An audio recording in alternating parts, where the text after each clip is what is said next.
साहेब, या वर्षी कोकणामध्ये पाऊस साधारण मे 19च्या दरम्यान पडला आणि तो नोव्हेंबर 9 पर्यंत म्हणजे जवळपास 6 महिने कोकणामध्ये भरपूर पाऊस होता, मोठ्या प्रमाणामध्ये पाऊस होता।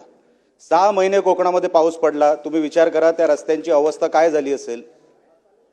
आम्ही कॉन्ट्रॅक्टरांना जेव्हा विचारतो त्यांच्याकडे काही उत्तर नाही, आम्ही अधिकाऱ्यांना विचारतो त्यांच्याकडे काही उत्तर नाही। 6 महिने पाऊस पडला त्यामुळे काय झालंय, अधिकारी आणि कॉन्ट्रॅक्टर ढगांकडे बोट दाखवतोय। कदाचित अजून पाऊस पडेल या अपेक्षेवर ते लोक आहेत।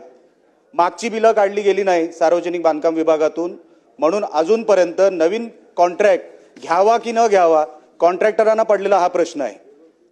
आणि जर मागचीच बिलं भरली गेली नाही, दुरुस्तीला पैसे येऊन सुद्धा आपल्या सरकारने दुरुस्तीला पैसे दिले, पाऊस जास्त पडला, तो खर्च पडला नाही, कॉन्ट्रॅक्टरला कारण मिळालं, अधिकाऱ्यांना कारण मिळालं, अशा परिस्थितीमध्ये दुरुस्तीचे पैसे येऊन सुद्धा तिकडे रस्ता झालेला नाही, दुरुस्ती झालेली नाही।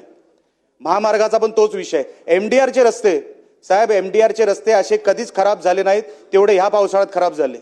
दरवर्षी आपल्याला जर रस्ता बनवावा लागेल तर तो रस्ता टिकणार कसा?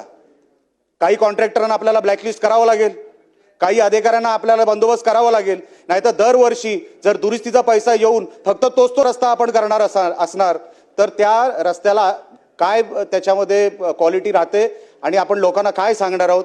माझ्या मतदारसंघामध्ये साहेब सरासरी 4000 मिलीमीटर हा पाऊस पडतो। आम्ही ते रस्ते कसे टिकवायचे?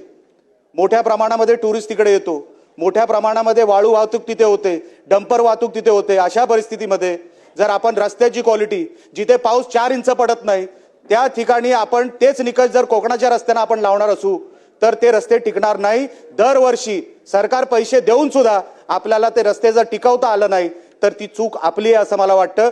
ते कॉन्ट्रॅक्टर, ते अधिकारी जागच्या जागी त्यांचं बंदोबस्त व्हावं आणि शासनाने ते लवकरात लवकर करावं। आणि इव्हन महामार्गाला जो काही विषय झालेला आहे, कॉन्क्रीटचा रस्ताही आहे आणि डांबरी रस्ताही आहे। जिथे डांबरी रस्ता झालेला आहे तिथे डांबरी रस्ता खराब झालेला आहे, खड्डे एवढ्या मोठ्या प्रमाणात आहेत, ऍक्सिडेंट वाढलेत, बॉक्सवेलची कामं नाहीयेत, कॉन्ट्रॅक्टर रडतोय, त्याला पैसे मिळत नाहीये, त्याला पैसे द्यायचा प्रयत्न करत नाही। मी कुठल्याही कॉन्ट्रॅक्टरची बाजू घेणार नाही, घ्यायची मला गरज नाही, पण त्यांचा बंदोबस्त तरी करा, अधिकाऱ्यांचा तरी करा आणि आमचे रस्ते कोकणातले नीट करा आणि आमचे निकष जे कोकणाचे आहेत ते एकदा कायमचे बदलून टाका। तुम्ही मराठवाड्याचे निकष कोकणाला लावू नका, विदर्भाचे निकष कोकणाला लावू नका, ते टिकणार नाहीत ते रस्ते। सरासरी 4000 मिलीमीटर जिथे पाऊस पडतो, तुम्ही निकष अख्ख्या महाराष्ट्राचा आणि कोकणाचा हा एक लावू नका। ही माझी औचित्याच्या मुद्द्याद्वारे आपल्या समोर विनंती आहे। अध्यक्ष महोदय, आपण संधी दिली त्याबद्दल आभारी आहे।